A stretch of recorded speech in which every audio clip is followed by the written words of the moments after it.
महालक्ष्मी नमः। आप सभी का हमारे YouTube चैनल पर हार्दिक स्वागत है।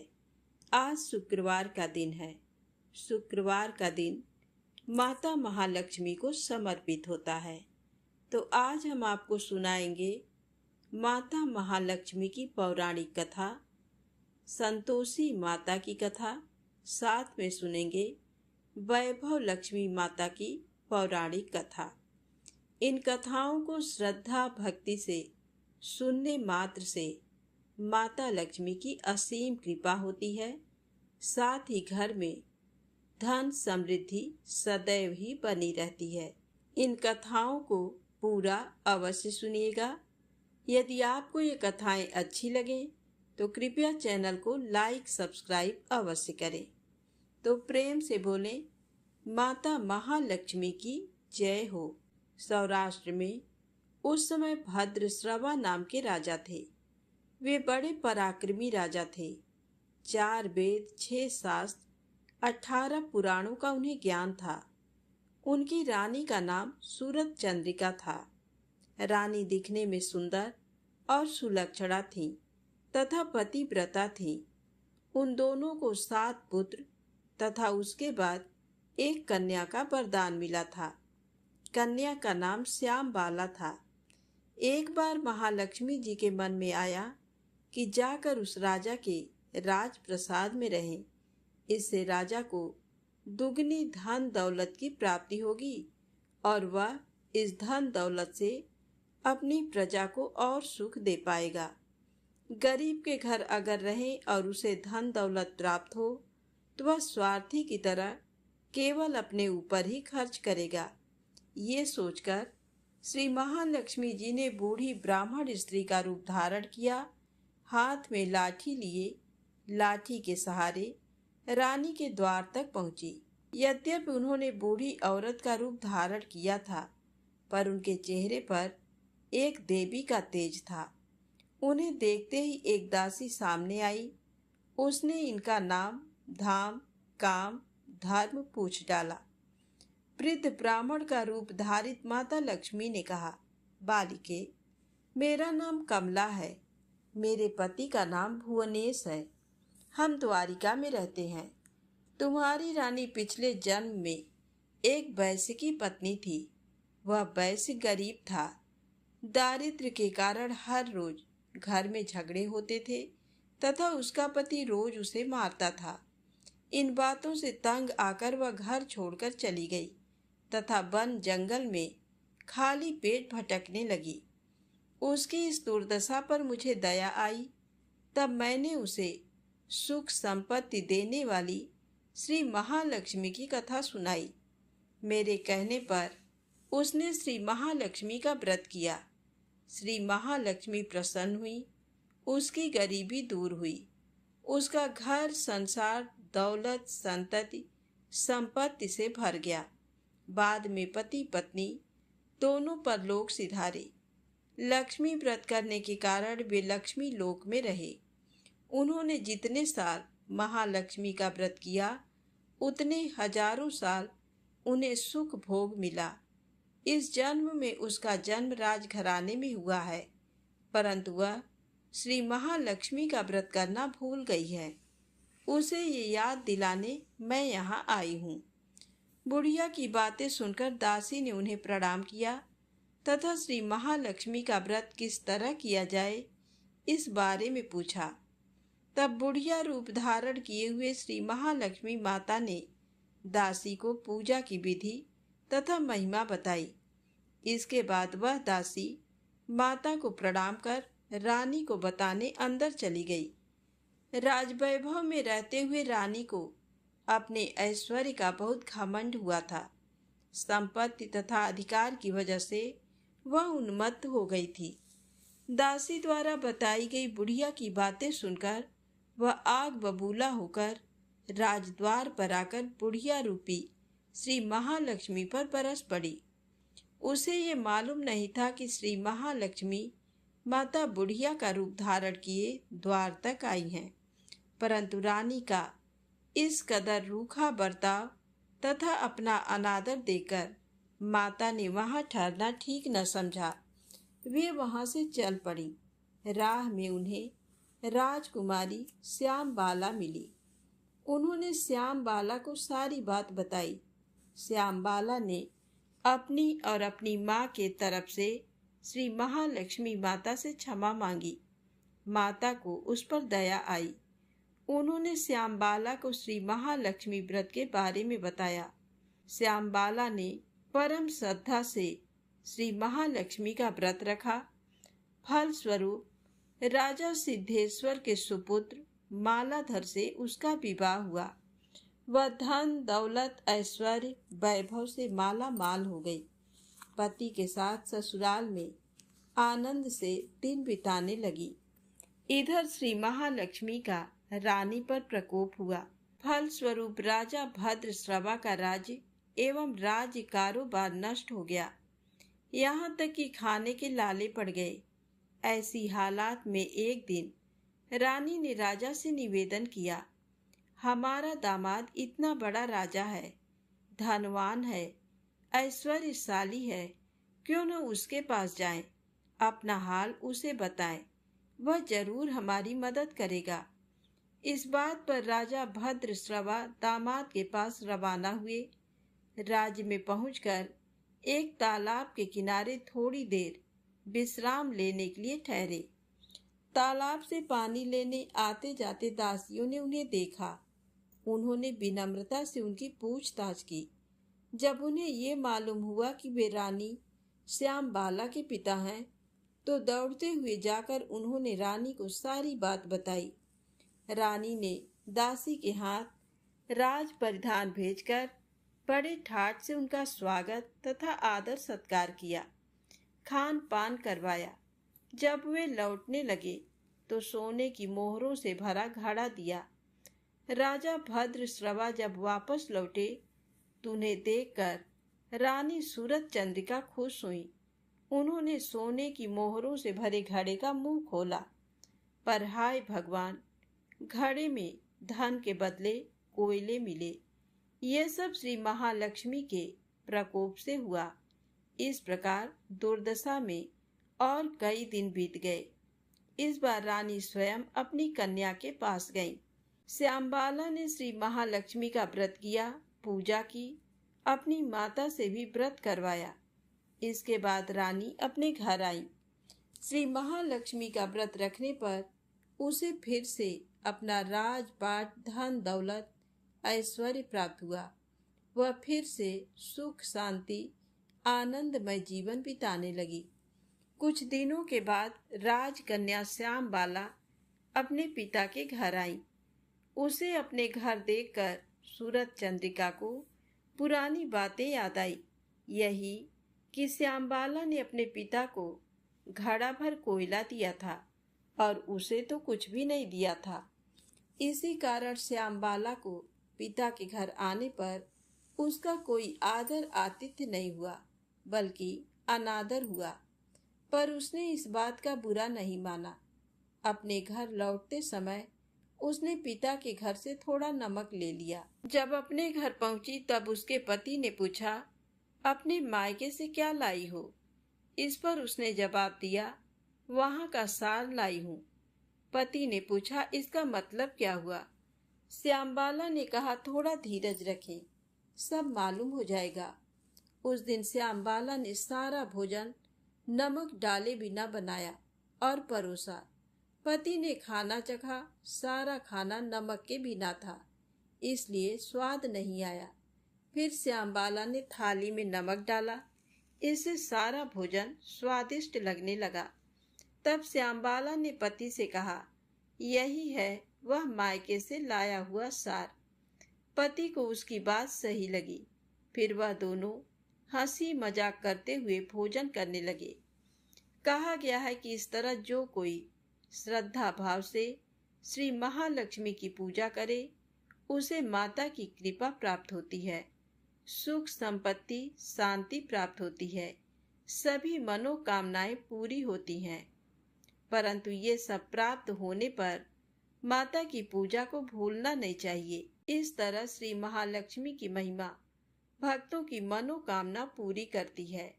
तो प्रेम से बोले, माता महालक्ष्मी की जय हो। अब आइए सुने संतोषी माता की पौराणिक कथा। शुक्रवार के दिन माँ संतोषी का व्रत पूजन किया जाता है। इस पूजा के दौरान माता की आरती, पूजन तथा अंत में माता की कथा सुनी जाती है। आइए जानते हैं शुक्रवार के दिन की जाने वाली संतोषी माता व्रत कथा। एक बुढ़िया थी, उसके 7 बेटे थे। 6 कमाने वाले थे जबकि एक निकम्मा था। बुढ़िया 6 बेटों की रसोई बनाती, भोजन कराती और उनसे जो कुछ जूठन बचता वह 7वें को देती। एक दिन वह पत्नी से बोला, देखो मेरी माँ को मुझ पर कितना प्रेम है। वह बोली, क्यों नहीं, सबका जूठा जो तुमको खिलाती हैं। वो बोला, ऐसा नहीं हो सकता है, मैं जब तक आँखों से ना देख लूँ मान नहीं सकता। बहू हंसकर बोली, देख लोगे तब तो मानोगे। कुछ दिन बाद त्योहार आया। घर में 7 प्रकार के भोजन और चूरमे के लड्डू बने। वह जांचने को सिर दुखने का बहाना कर पतला वस्त्र सिर पर ओढ़े रसोई घर में सो गया। वह कपड़े में से सब देखता रहा। 6 भाई भोजन करने आए। उसने देखा माँ ने उनके लिए सुंदर आसन बिछा नाना प्रकार की रसोई परोसी और आग्रह करके उन्हें जिमाया। वह देखता रहा। 6 भाई भोजन करके उठे तब माँ ने उनकी जूठी थालियों में से लड्डुओं के टुकड़े उठाकर एक लड्डू बनाया। जूठन साफ कर बुढ़िया माँ ने उसे पुकारा, बेटा 6 भाई भोजन कर गए, अब तू ही बाकी है, उठ, तू कब खाएगा। वह कहने लगा, माँ मुझे भोजन नहीं करना, मैं अब परदेश जा रहा हूँ। माँ ने कहा, कल जाता हो तो आज चला जा। वह बोला, हाँ आज ही जा रहा हूँ। ये कहकर वह घर से निकल गया। चलते समय पत्नी की याद आ गई। वह गौशाला में कंडे थाप रही थी। वहां जाकर बोला, हम जावे परदेश आवेंगे कुछ काल, तुम रहियो संतोष से धर्म आपनो पाल। वह बोली, जाओ पिया आनंद से हमरो सोच हटाए, राम भरोसे हम रहें ईश्वर तुम्हें सहाय। 2 निशानी आपनी देख धरूं मैं धीर, सुधिमत हमरी विसारियो रखियो मन गंभीर। वह बोला, मेरे पास तो कुछ नहीं, ये अंगूठी है सो ले और अपनी कुछ निशानी मुझे दे। वह बोली, मेरे पास क्या है, ये गोबर भरा हाथ है। ये कहकर उसकी पीठ पर गोबर के हाथ की थाप मार दी। वह चल दिया। चलते चलते दूर देश पहुंचा। वहां एक साहूकार की दुकान थी। वहां जाकर कहने लगा, भाई मुझे नौकरी पर रख लो। साहूकार को जरूरत थी, बोला रह जा। लड़के ने पूछा, तनख्वाह क्या दोगे। साहूकार ने कहा, काम देखकर दाम मिलेंगे। साहूकार की नौकरी मिली। वह सुबह 7 बजे से 10 बजे तक नौकरी बजाने लगा। कुछ दिनों में दुकान का सारा लेन देन, हिसाब किताब, ग्राहकों को माल बेचना, सारा काम करने लगा। साहूकार के 7-8 नौकर थे। वे सब चक्कर खाने लगे। ये तो बहुत होशियार बन गया। सेठ ने भी काम देखा और 3 महीने में ही उसे आधे मुनाफे का हिस्सेदार बना दिया। वह कुछ वर्ष में ही नामी सेठ बन गया और मालिक सारा कारोबार उस पर छोड़कर चला गया। इधर उसकी पत्नी को सास ससुर दुख देने लगे। सारी गृहस्थी का काम करा के उसे लकड़ी लेने जंगल में भेजते। इस बीच घर के आटे से जो भूसी निकलती उसकी रोटी बनाकर रख दी जाती और फूटे नारियल की नरेली में पानी। एक दिन वह लकड़ी लेने जा रही थी। रास्ते में बहुत सी स्त्रियां संतोषी माता का व्रत करती दिखाई दी। वह वहां खड़ी होकर कथा सुनने लगी और पूछा, बहनों तुम किस देवता का व्रत करती हो और उसके करने से क्या फल मिलता है। यदि तुम इस व्रत का विधान मुझे समझाकर कहोगे तो मैं तुम्हारा बड़ा एहसान मानूंगी। तब उनमें से एक स्त्री बोली, सुनो ये संतोषी माता का व्रत है। इसके करने से निर्धनता, दरिद्रता का नाश होता है और जो कुछ मन में कामना हो सब संतोषी माता की कृपा से पूरी होती है। तब उसने उससे व्रत की विधि पूछी। वह भक्तिनी स्त्री बोली, 1.25 आने का गुड़ चना लेना, इच्छा हो तो 5.25 आने का लेना या 1.25 रुपए का भी सहूलियत के अनुसार लाना। बिना परेशानी और श्रद्धा व प्रेम से जितना भी बन पड़े सवाया लेना। प्रत्येक शुक्रवार को निराहार रहकर कथा को सुनना। इसके बीच क्रम टूटे नहीं, लगातार नियम पालन करना। सुनने वाला कोई ना मिले तो घी का दीपक जला उसके आगे या जल के पात्र को सामने रखकर कथा कहना। जब तक कार्य सिद्ध ना हो नियम का पालन करना और कार्य सिद्ध हो जाने पर व्रत का उद्यापन करना। 3 मास में माता फल पूरा करती हैं। यदि किसी के ग्रह खोटे भी हों तो भी माता वर्ष भर में कार्य सिद्ध करती हैं। फल सिद्ध होने पर उद्यापन करना चाहिए, बीच में नहीं।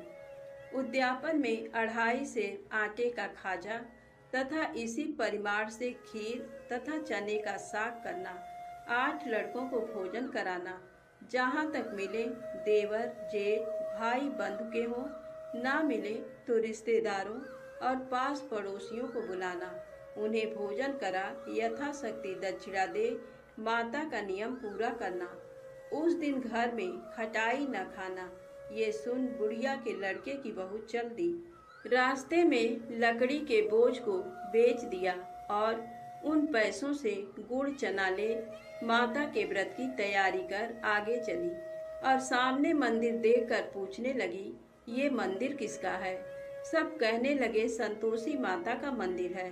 ये सुनकर माता के मंदिर में जाकर चरणों में लौटने लगी।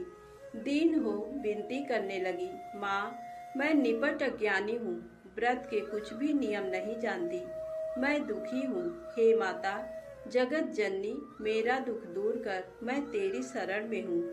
माता को दया आई। एक शुक्रवार बीता कि दूसरे को उसके पति का पत्र आया और तीसरे शुक्रवार को उसका भेजा हुआ पैसा आ पहुँचा। ये देख जेठ जिठानी मुंह सिकोड़ने लगे, लड़के ताने देने लगे, काकी के पास पत्र आने लगे, रुपया आने लगा। अब तो काकी की खातिर पड़ेगी। बेचारी सरलता से कहती, भैया कागज आवे रुपया आवे हम सबके लिए अच्छा है। ऐसा कहकर आंखों में आंसू भरकर संतोषी माता के मंदिर में आ मातेश्वरी के चरणों में गिरकर रोने लगी। माँ मैंने तुमसे पैसा कब मांगा है? मुझे पैसे से क्या काम है? मुझे तो अपने सुहाग से काम है। मैं तो अपने स्वामी के दर्शन मांगती हूँ। तब माता ने प्रसन्न होकर कहा, जा बेटी तेरा स्वामी आएगा। ये सुनकर खुशी से बावली होकर घर में जा काम करने लगी। अब संतोषी माँ विचार करने लगी, इस भोली पुत्री को मैंने कह तो दिया कि तेरा पति आएगा, लेकिन कैसे? वह तो इसे स्वप्न में भी याद नहीं करता। उसे याद दिलाने को मुझे ही जाना पड़ेगा। इस तरह माताजी उस बुढ़िया के बेटे के पास जा स्वप्न में प्रकट हो कहने लगी, साहूकार के बेटे सो रहा है या जागता है? वह कहने लगा, माता सोता भी नहीं जागता भी नहीं, कहो क्या आज्ञा है? माँ कहने लगी, तेरे घर बार कुछ है कि नहीं? वह बोला, मेरे पास सब कुछ है, माँ बाप है, बहू है, क्या कमी है? माँ बोली, भोले पुत्र तेरी बहू घोर कष्ट उठा रही है, तेरे माँ बाप उसे परेशानी दे रहे हैं, वह तेरे लिए तरस रही है, तू उसकी सुध ले। वह बोला, हाँ माताजी ये तो मालूम है, परंतु जाऊं तो कैसे? परदेश की बात है, लेन देन का कोई हिसाब नहीं, कोई जाने का रास्ता नहीं आता, कैसे चला जाऊं? माँ कहने लगी, मेरी बात मान, सवेरे नहा धोकर संतोषी माता का नाम ले, घी का दीपक जला, दंडवत कर दुकान पर जा बैठ। देखते देखते सारा लेन देन चुक जाएगा, जमा का माल बिक जाएगा, सांझ होते होते धन का भारी ढेर लग जाएगा। अब बूढ़े की बात मानकर वह नहा धोकर संतोषी माता को दंडवत घी का दीपक जला दुकान पर जा बैठा। थोड़ी देर में देने वाले रुपया लाने लगे, लेने वाले हिसाब लेने लगे। कोठे में भरे सामान के खरीदार नकद दाम दे सौदा करने लगे। शाम तक धन का भारी ढेर लग गया। मन में माता का नाम ले चमत्कार देख प्रसन्न हो घर ले जाने के वास्ते गहना कपड़ा सामान खरीदने लगा। यहाँ काम से निकट तुरंत घर को रवाना हुआ। उधर उसकी पत्नी जंगल में लकड़ी लेने जाती है। लौटते वक्त माता जी के मंदिर में विश्राम करती है। वह तो उसके प्रतिदिन रुकने का स्थान जो ठहरा। धूल उड़ती देख वह माता से पूछती है, हे माता, ये धूल कैसे उड़ रही है? माता कहती है, हे पुत्री, तेरा पति आ रहा है। अब तू ऐसा कर, लकड़ियों के 3 बोझ बना ले। एक नदी के किनारे रख और दूसरा मेरे मंदिर पर और तीसरा अपने सिर पर। तेरे पति को लकड़ियों का गट्ठर देख मोह पैदा होगा। वह यहाँ रुकेगा, नाश्ता पानी खाकर माँ से मिलने जाएगा। तब तुम लकड़ियों का बोझ उठाकर जाना और चौक में गट्ठर डालकर जोर से आवाज लगाना, लो सासू जी, लकड़ियों का गट्ठर लो, भूसी की रोटी दो, नारियल के खोपड़े में पानी दो, आज मेहमान कौन आया है। माता जी से बहुत अच्छा कहकर वह प्रसन्न मन से लकड़ियों के 3 गट्ठर बनाई। एक नदी के किनारे पर और एक माता जी के मंदिर पर रखा। इतने में मुसाफिर आ पहुंचा। सूखी लकड़ी देख उसकी इच्छा उत्पन्न हुई कि हम यहीं पर विश्राम करें और भोजन बनाकर खा पीकर गांव जाएं। इसी तरह रुककर भोजन बना, विश्राम करके गांव को गया, सबसे प्रेम से मिला। उसी समय सिर पर लकड़ी का गट्ठर लिए वह उतावली सी आती है। लकड़ियों का भारी बोझ आंगन में डालकर जोर से 3 आवाज देती है, लो सासू जी, लकड़ियों का गट्ठर लो, भूसी की रोटी दो, आज मेहमान कौन आया है। ये सुनकर उसकी सास बाहर आकर अपने दिए हुए कष्टों को भुलाने हेतु कहती है, बहू ऐसा क्यों कहती है, तेरा मालिक ही तो आया है। आ बैठ, मीठा भात खा, भोजन कर, कपड़े गहने पहन। उसकी आवाज़ सुन उसका पति बाहर आता है। अंगूठी देख व्याकुल हो जाता है। माँ से पूछता है, माँ ये कौन है। माँ बोली, बेटा ये तेरी बहू है। जब से तू गया है तब से सारे गांव में भटकती फिरती है, घर का काम काज कुछ करती नहीं, 4 पहर आकर खा जाती है। वह बोला, ठीक है माँ, मैंने इसे भी देखा और तुम्हें भी। अब दूसरे घर की ताली दो, उसमें रहूँगा। माँ बोली, ठीक है, जैसी तेरी मर्जी। तब वह दूसरे मकान की तीसरी मंजिल का कमरा खोल सारा सामान जमाया। एक दिन में राजा के महल जैसा ठाट बाट बन गया। अब क्या था, बहुत सुख भोगने लगी। इतने में शुक्रवार आया। उसने अपने पति से कहा, मुझे संतोषी माता के व्रत का उद्यापन करना है। पति बोला, खुशी से कर लो। वह उद्यापन की तैयारी करने लगी। जिठानी के लड़कों को भोजन के लिए कहने गई। उन्होंने मंजूर किया, परंतु पीछे से जिठानी ने अपने बच्चों को सिखाया, देखो भोजन के समय खटाई मांगना, जिससे उसका उद्यापन पूरा ना हो। लड़के जीवने आए, खीर खाना पेट भर खाया, परंतु बाद में खाते ही कहने लगे, हमें खटाई दो, खीर खाना हमको नहीं भाता, देखकर अरुचि होती है। वह कहने लगी, भाई खटाई किसी को नहीं दी जाएगी, ये तो संतोषी माता का प्रसाद है। लड़के उठ खड़े हुए, बोले, पैसा लाओ। भोली बहू कुछ जानती नहीं थी, उन्हें पैसे दे दिए। लड़के उसी समय हट करके इमली खटाई ले खाने लगे। ये देखकर बहू पर माता जी ने कोप किया। राजा के दूत उसके पति को पकड़कर ले गए। जेठ जेठानी मनमाने वचन कहने लगे, लूट लूट कर धन इकट्ठा कर लाया है, अब सब मालूम पड़ जाएगा जब जेल की मार खाएगा। बहू से ये सहन नहीं हुए। रोती हुई माता जी के मंदिर गई, कहने लगी, हे माता, तुमने क्या किया, हंसाकर अब भक्तों को रुलाने लगी। माता बोली, बेटी तूने उद्यापन करके मेरा व्रत भंग किया है। वह कहने लगी, माता मैंने कुछ अपराध किया है। मैंने तो भूल से लड़कों को पैसे दे दिए थे। मुझे क्षमा करो। मैं फिर से तुम्हारा उद्यापन करूंगी। माँ बोली, अब भूल मत करना। वह कहती है, अब भूल नहीं होगी। अब बतलाओ वे कैसे आवेंगे। माँ बोली, जा पुत्री, तेरा पति तुझे रास्ते में आता मिलेगा। वह निकली, राह में पति आता मिला। वह पूछी, कहाँ गए थे। वह कहने लगा, इतना धन जो कमाया है उसका टैक्स राजा ने मांगा था, वह भरने गया था। वह प्रसन्न हो बोली, भला हुआ, अब घर को चलो। कुछ दिन बाद फिर शुक्रवार आया। वह बोली, मुझे फिर माता का उद्यापन करना है। पति ने कहा, करो। बहू फिर जेठ के लड़कों को भोजन को कहने गई। जेठानी ने एक दो बातें सुनाई और सब लड़कों को सिखाने लगी, तुम सब लोग पहले ही खटाई मांगना। लड़के भोजन से पहले कहने लगे, हमें खीर नहीं खानी, हमारा जी बिगड़ता है, कुछ खटाई खाने को दो। वह बोली, खटाई किसी को नहीं मिलेगी, आना हो तो आओ। वह ब्राह्मण के लड़के लाकर भोजन कराने लगी। यथाशक्ति दक्षिणा की जगह एक एक फल उन्हें दिया। संतोषी माता प्रसन्न हुई। माता की कृपा होते ही 9वें मास में उसके चंद्रमा के समान सुंदर पुत्र प्राप्त हुआ। पुत्र को पाकर प्रतिदिन माता जी के मंदिर को जाने लगी। माँ ने सोचा, ये रोज आती है, आज क्यों न इसके घर चलूं। ये विचार कर माता ने भयानक रूप बनाया। गुड़ चने से सना मुख, ऊपर सूंड के समान होंठ, उस पर मक्खियां भिन भिन कर रही थी। देहली पर पैर रखते ही उसकी सास चिल्लाई, देखो रे, कोई चुड़ैल डाकनी चली आ रही है, लड़कों इसे भगाओ, नहीं तो किसी को खा जाएगी। लड़के भगाने लगे, चिल्लाकर खिड़की बंद करने लगे। बहू रोशनदान में से देख रही थी, प्रसन्नता से पगली बन चिल्लाने लगी, आज मेरी माता जी मेरे घर आई है। वह बच्चे को दूध पीने से हटाती है। इतने में सास का क्रोध फट पड़ा। वह बोली, क्या उतावली हुई है। बच्चे को पटक दिया।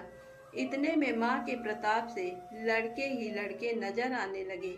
वह बोली, माँ, मैं जिसका व्रत करती हूँ ये संतोषी माता है। सबने माता जी के चरण पकड़ लिए और विनती कर कहने लगे, हे माता, हम मूर्ख हैं, अज्ञानी हैं, तुम्हारे व्रत की विधि हम नहीं जानते। व्रत भंग कर हमने बड़ा अपराध किया है।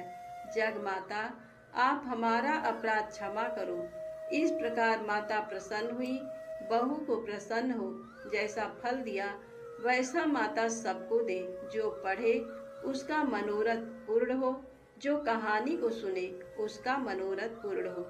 बोलो संतोषी माता की जय हो। अब आइए सुने वैभव लक्ष्मी माता की पौराणिक कथा। धन के लिए माँ लक्ष्मी की पूजा का विधान है, लेकिन माँ लक्ष्मी के वैभव लक्ष्मी स्वरूप की पूजा का विशेष महत्व माना गया है। ये व्रत शुक्रवार के दिन रखा जाता है। ये व्रत स्त्री ही नहीं बल्कि पुरुष भी रख सकते हैं। इस व्रत से प्रति की सभी मनोकामनाएं पूरी होती हैं, सुख समृद्धि और सौभाग्य में वृद्धि होती है। आइए जानते हैं माता महालक्ष्मी की पौराणिक व्रत कथा। किसी शहर में लाखों लोग रहते थे। सभी अपने अपने कामों में व्यस्त रहते थे। किसी को किसी की परवाह नहीं थी। भजन कीर्तन, भक्तिभाव, दया माया, परोपकार जैसे संस्कार कम हो गए। शहर में बुराइयां बढ़ गई थी। शराब, जुआ, रेस, व्यभिचार, चोरी, डकैती वगैरह बहुत से गुनाह शहर में होते थे। इनके बावजूद शहर में कुछ अच्छे लोग भी रहते थे। ऐसे ही लोगों में शीला और उनके पति की गृहस्थी मानी जाती थी। शीला धार्मिक प्रवृत्ति की और संतोषी स्वभाव वाली थी। उनका पति भी विवेकी और सुशील था। शीला और उसका पति कभी किसी की बुराई नहीं करते थे और प्रभु भजन में अच्छी तरह समय व्यतीत कर रहे थे। शहर के लोग उनकी गृहस्थी की सराहना करते थे। देखते ही देखते समय बदल गया। शीला का पति बुरे लोगों से दोस्ती कर बैठा। अब वह जल्द से जल्द करोड़पति बनने का ख्वाब देखने लगा, इसलिए वह गलत रास्ते पर चल पड़ा। उसकी हालत रास्ते पर भटकते भिखारी जैसी हो गई थी। शराब, जुआ, रेस, चरस, गांजा वगैरह बुरी आदतों में शीला का पति भी फंस गया। दोस्तों के साथ उसे भी शराब की आदत हो गई। इस प्रकार उसने अपना सब कुछ रेस जुए में गंवा दिया। शीला को पति के बर्ताव से बहुत दुख हुआ, किंतु वह भगवान पर भरोसा कर सब कुछ सहने लगी। वह अपना अधिकांश समय प्रभु भक्ति में बिताने लगी। अचानक एक दिन दोपहर को उनके द्वार पर किसी ने दस्तक दी। शीला ने द्वार खोला तो देखा कि एक मांझी खड़ी थी। उसके चेहरे पर अलौकिक तेज निखर रहा था। उनकी आंखों में से मानो अमृत बह रहा था। उसका भव्य चेहरा करुणा और प्यार से छलक रहा था। उनको देखते ही शीला के मन में अपार शांति छा गई। शीला के रोम रोम में आनंद छा गया। शीला उस माँ जी को आदर के साथ घर में ले आई। घर में बिठाने के लिए कुछ भी नहीं था, अतः शीला ने सकुचाकर एक फटी हुई चद्दर पर उसको बिठाया। माँ जी बोली, क्यों शीला, मुझे पहचाना नहीं? हर शुक्रवार को लक्ष्मी जी के मंदिर में भजन कीर्तन के समय मैं भी वहाँ आती हूँ। इसके बावजूद शीला कुछ समझ नहीं पा रही थी। फिर माँ जी बोली, तुम बहुत दिनों से मंदिर नहीं आई, अतः मैं तुम्हें देखने चली आई। माँ जी के प्रति प्रेम भरे शब्दों से शीला का हृदय पिघल गया। उसकी आंखों में आंसू आ गए और वह बिलख बिलख कर रोने लगी। माँ जी ने कहा, बेटी, सुख और दुख तो धूप और छांव जैसे होते हैं। धैर्य रखो बेटी, मुझे तेरी सारी परेशानी बता। माँ जी के व्यवहार से शीला को काफी सब्र मिला और सुख की आस में उसने माँ जी को अपनी सारी कहानी कह सुनाई। कहानी सुनकर माँ जी ने कहा, कर्म की गति न्यारी होती है। हर इंसान को अपने बुरे कर्म भुगतने ही पड़ते हैं, इसलिए तू चिंता मत कर। अब तू कर्म भुगत चुकी है, अब तुम्हारे सुख के दिन अवश्य आएंगे।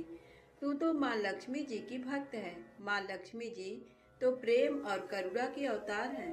वे अपने भक्तों पर हमेशा ममता रखती हैं, इसलिए तू धैर्य रखकर माँ लक्ष्मी जी का व्रत कर, इससे सब कुछ ठीक हो जाएगा। शीला के पूछने पर माँ जी ने उसे व्रत की सारी विधि भी बताई। माँ जी ने कहा, बेटी, माँ लक्ष्मी जी का व्रत बहुत सरल है। उसे वरद लक्ष्मी व्रत या वैभव लक्ष्मी व्रत कहा जाता है। ये व्रत करने वाले की सब मनोकामना पूर्ण होती है। वह सुख, संपत्ति और दया प्राप्त करता है। शीला ये सुनकर आनंदित हो गई। शीला ने संकल्प करके आंखें खोली तो सामने कोई नहीं था। ये विस्मित हो गई कि माँ जी कहाँ चली गई। शीला को तत्काल ये समझते देर न लगी कि माँ जी और कोई नहीं, साक्षात लक्ष्मी जी ही थी। दूसरे दिन शुक्रवार था। सवेरे स्नान करके स्वच्छ कपड़े पहनकर शीला ने माँ जी द्वारा बताई विधि से पूरे मन से व्रत किया। आखिरी में प्रसाद वितरण हुआ। ये प्रसाद पहले पति को खिलाया। प्रसाद खाते ही पति के स्वभाव में फर्क पड़ गया। उस दिन उसने शीला को मारा नहीं, सताया भी नहीं। शीला को बहुत आनंद हुआ। उनके मन में वैभव लक्ष्मी व्रत के लिए श्रद्धा बढ़ गई। शीला ने पूर्ण श्रद्धा भक्ति से 21 शुक्रवार तक वैभव लक्ष्मी व्रत किया। 21वें शुक्रवार को माँ जी के कहे मुताबिक उद्यापन विधि करके 7 स्त्रियों को वैभव लक्ष्मी व्रत की 7 पुस्तकें उपहार में दी। फिर माता जी के धन लक्ष्मी स्वरूप की छवि को वंदन करके भाव से मन ही मन प्रार्थना करने लगी। हे माँ धन लक्ष्मी, मैंने आपका वैभव लक्ष्मी व्रत करने की मन्नत मानी थी। ये व्रत आज पूर्ण किया है। हे माँ, मेरी हर विपत्ति दूर करो, हमारा सबका कल्याण करो। जिसे संतान न हो उसे संतान देना, सौभाग्यवती स्त्री का सौभाग्य अखंड रखना, कुंवारी लड़की को मनभावन पति देना। जो आपका ये चमत्कारी वैभव लक्ष्मी व्रत करे उनकी सब विपत्ति दूर करना, सभी को सुखी करना। हे माँ, आपकी महिमा अपार है। ऐसा बोलकर लक्ष्मी जी के धन लक्ष्मी स्वरूप की छवि को प्रणाम किया। व्रत के प्रभाव से शीला का पति अच्छा आदमी बन गया और कड़ी मेहनत करके व्यवसाय करने लगा। उसने तुरंत शीला के गिरवी रखे गहने छुड़ा लिए। घर में धन की बाढ़ सी आ गई। घर में पहले जैसी सुख शांति छा गई। वैभव लक्ष्मी व्रत का प्रभाव देखकर मोहल्ले की दूसरी स्त्रियां भी विधि पूर्वक वैभव लक्ष्मी व्रत करने लगी। वैभव लक्ष्मी व्रत 7, 11 या 21 जितने भी शुक्रवारों की मन्नत मांगी हो उसने शुक्रवार तक ये व्रत पूरी श्रद्धा तथा भावना के साथ करना चाहिए। आखिरी शुक्रवार को इसका शास्त्रीय विधि के अनुसार उद्यापन करना चाहिए। आखिरी शुक्रवार को प्रसाद के लिए खीर बनानी चाहिए। जिस प्रकार हर शुक्रवार को हम पूजन करते हैं वैसे ही करना चाहिए। पूजन के बाद माँ के सामने एक श्रीफल फोड़ें, फिर कम से कम 7 कुमारी कन्याओं या सौभाग्यशाली स्त्रियों को कुमकुम का तिलक लगाकर माँ वैभव लक्ष्मी व्रत कथा की पुस्तक की एक एक प्रति उपहार में देनी चाहिए और सबको खीर का प्रसाद देना चाहिए। इसके बाद माँ लक्ष्मी जी को श्रद्धा सहित प्रणाम करना चाहिए। फिर माता जी के धन लक्ष्मी स्वरूप की छवि को वंदन करके भाव से मन ही मन प्रार्थना करें। हे माँ धन लक्ष्मी, मैंने आपका वैभव लक्ष्मी व्रत करने की मन्नत मांगी थी।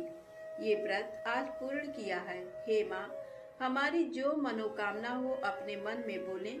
मनोकामना पूर्ण करो, हमारी हर विपत्ति दूर करो, हमारा सबका कल्याण करो। जिसे संतान ना हो उसे संतान देना, सौभाग्यवती स्त्री का सौभाग्य अखंड रखना, कुंवारी लड़की को मनभावन पति देना और जो आपका ये चमत्कारी वैभव लक्ष्मी व्रत करे उनकी सब विपत्ति दूर करना, सभी को सुखी करना।